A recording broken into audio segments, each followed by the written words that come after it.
ঐতিহ্যবাহী গৌড়ের রামকেলি মেলা উপলক্ষে প্রস্তুতি শুরু করল রূপ সনাতন মিলন মন্দির কমিটি। মঙ্গলবার সন্ধ্যায় মালদা শহরের ১ নম্বর গভর্নমেন্ট কলোনি এলাকায় একটি ডায়াগনস্টিক সেন্টারের সভাকক্ষে প্রস্তুতি সভার আয়োজন করা হয়েছে। মালদা জেলা প্রশাসনের ব্যবস্থাপনায় আগামী ১৪ জুন থেকে শুরু হতে চলেছে ঐতিহাসিক রামকেলি মেলা। শেষ হবে ১৭ জুন। শ্রী চৈতন্যদেবের চরণচুম্বিত ঐতিহাসিক গৌড়ে অনুষ্ঠিত হবে রামকেলি মেলা। প্রায় ১০,০০০ ভক্তের থাকা খাবার সহ বিভিন্ন সুবিধা প্রদান করা হয় মন্দির কমিটির পক্ষ থেকে। ৫১২ বছর আগে রামকেলি ধামে এসেছিলেন সনাতন ধর্মের প্রচারক শ্রী চৈতন্যদেব। কথিত রয়েছে সেখানে কেলি কদম্ব বৃক্ষের নিচে বসে রূপ ও সনাতন গোস্বামীকে দীক্ষিত করেছিলেন তিনি। এরপর থেকেই প্রতি বছর জ্যৈষ্ঠ সংক্রান্তিতে অনুষ্ঠিত হয় রামকেলি মেলা।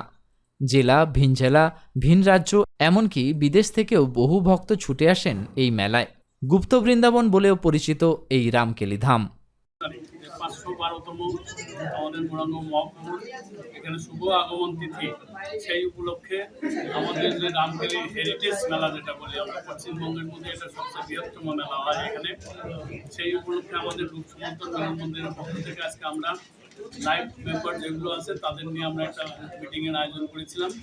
সেই আলোচনা এখানে সব রকম আলোচনা হলো, কারণ আমাদের ওখানে প্রায় প্রতিদিন ২৫ থেকে ৩০,০০০ লোকের ওখানে প্রসাদ আমরা ব্যবস্থা করে থাকি দুপুরে এবং রাত্রে। সেই জন্য আমরা কীভাবে প্রস্তুতি নিব এবং ওখানে ডেলি প্রায় ২-৩,০০০ লোক রাত্রি যাপন করে মেলাতে, তারা কীভাবে থাকবে, তাদের খাওয়া দাওয়া থেকে শুরু করে কী সিস্টেম হবে সেই সম্পর্কে আমরা এখানে আলোচনা করলাম।